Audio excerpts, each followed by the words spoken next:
It's unfortunate, but very easy to understand why Big U is indicted. But how do you know, Reek? I got the tape, I got the footage of Wack 100 plotting on telling on Big U. You got to take a listen to this tape. I got the tape right here. Now, if you're a fan of Wack 100 or 6ix9ine Tekashi's manager, Wack, you might not want to listen, but it is what it is. Now, here's a guy who's done talked down on Big Meech, but friends with 6ix9ine Tekashi. Man, with no paperwork, he talked down on Big Meech. Let's listen to him. Now, one day in Cali, I for sure heard Wack 100 talking about Big U, so I began to record, and this is what I heard. Them boys taking over Cali. They making a lot of money, and I don't like that. I think I'm gonna drop a dime on them boys. Yeah, I think I'm gonna have to drop a dime on them boys. Put it all over the social media. They going down. They going down for sure. If you don't believe me, just ask ChatGPT. They say Wack knows more than they do. Big U had became the king of Cali. Now, even though it's inappropriate to put the label of snitch on someone who you do not have black and white to show it on, but wait, they said that about King Yellow when he was in the interrogation room, not snitching, but talking reckless to the police. If they could put that label on him without him actually snitching on somebody, what are these guys doing on the interviews? You're not talking to the police, but you know the police are listening. You know they are listening to the podcasters. They said 30% of that Big U indictment comes from the vlogs that Loose Cannon, Wack 100, 600, and all them did. Now, ain't no indictment came out of King Yellow, but y'all gonna let this white boy, Jake, or whatever his name is, destroy King Yellow with you shouldn't have been saying what you said, because that can lead to indictments. But wait, Jake, you ain't gonna get on Wack 100, Loose Cannon? Because what they said, obviously, on all them platforms, Ross, whatever his name is, Trap Lord Ross, Adam 22, Vlad, and along with Cam Capone. These people have platforms that the police are using to indict people. So everything that was said on these platforms indicted people. But what y'all gonna get down on King Yellow? And what he didn't indict no one? He basically, yes, the police, the stuff they already knew. But he didn't get on there talking about murders. Like Wack 100 taped himself talking to the sister of the guy who died about the murder. Saying they ain't picked him up yet. You gonna find out, you gonna listen to it. I got the story in here. This is incredible to believe that y'all would call King Yellow a snitch for just yesing the police to things they basically already knew. But these guys are talking about unindicted cases every day, and y'all don't call them snitches? Oh man, this world done got all the way messed up. Well, let's get into the meat of this story. Before we get into Wack, whatever his name, 100, let's take a look at what Loose Cannon said. That's going to lead up to why I say Wack shouldn't have been taping what that lady said and broadcasting it. The family came to us and they told us things in secrecy. You get what I'm saying? Don't put out certain content there. I'm just telling y'all this what's going on. And Wack and 600 put it out. And I think that wasn't cool because the mama have to live with that. Well, if you want to know why we come to this point, you have to think. These platforms have millions and millions of followers. Most of them are suburbanites. They want information about the ghetto so bad. This is their windows. And here are they people. They give them the inside information to our things. Let's look at Snitch 100. In. I don't want you that close, because I'm going to make them scatter. I got to go make freedom ring. That's a fact. Think about it. What make 20 gang members stop in their track? A 38? Does that do it? Nah. Gotta have some shit. Let's just be real. You pull a drink on it? Let's just be real. This just says blow up. No, I'm asking you. What make 20 dudes stop in their tracks? And you know they had some. It takes something. Listen, it's a broad walk through here. We wouldn't trip. We'd keep talking. If a bad walk through here, we gonna stop and look, right? So it gotta be a showstopper. Now this is who y'all ride with, Cali. This is what LA ride with. This guy who sits around with Trap Lord Ross, Vlad, and Adam 22 and talk street politics. Things that's happening on in our culture in the streets to these cultural vultures. The ones who had a whole platform who got indicted for being associated with them, while these guys get rich off enjoying the gossip that goes on in our culture. When did the gangsters do this? This is a sad sight if this what Cali is bagging, man. If Cali bagging Wack 100, let's listen to this to see if they still bagging. Everybody knew that this kid with rainbow hair is not a fucking gang member. But because of the politics of the dollar, he got some people to get behind him, and they gave him all this blood, and all that in the video, and that made it different for the kids. They see the rainbow, they see this, see that, right? Okay. When the circus was over, right?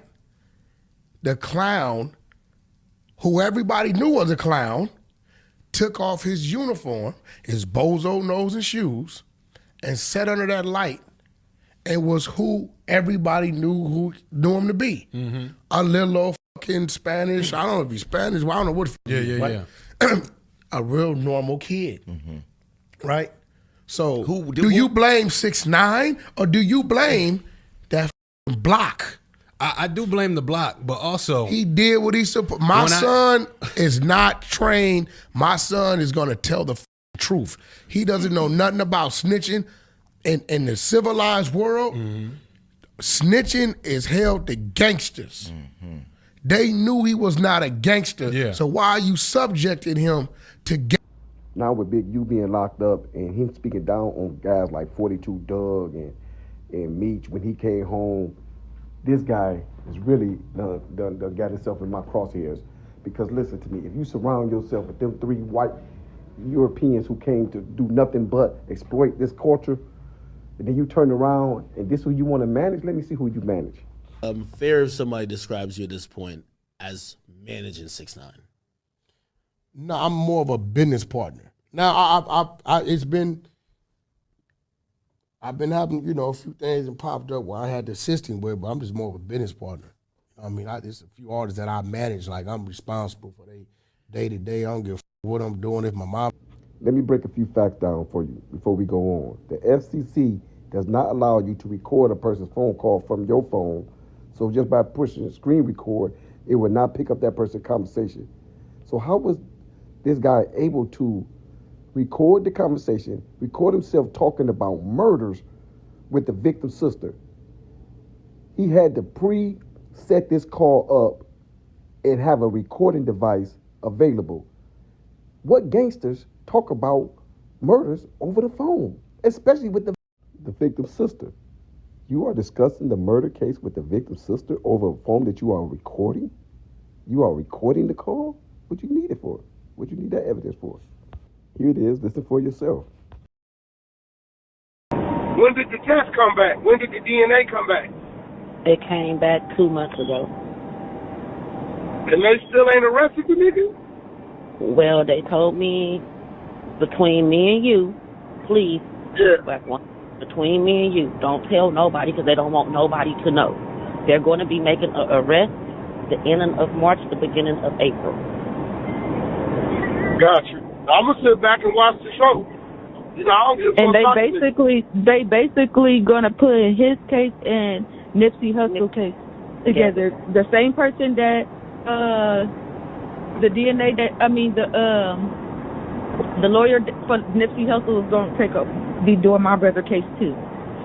You mean the DA? Yeah. Yeah. District attorney. Oh, okay. Now ask yourself this question. When the last time you seen any one of these individuals that I posted up both their pictures and their net worth, have you seen them in the projects? In any neighborhood? Or the inner cities? Well, how did they get so rich off of our culture? They had to have an inside track.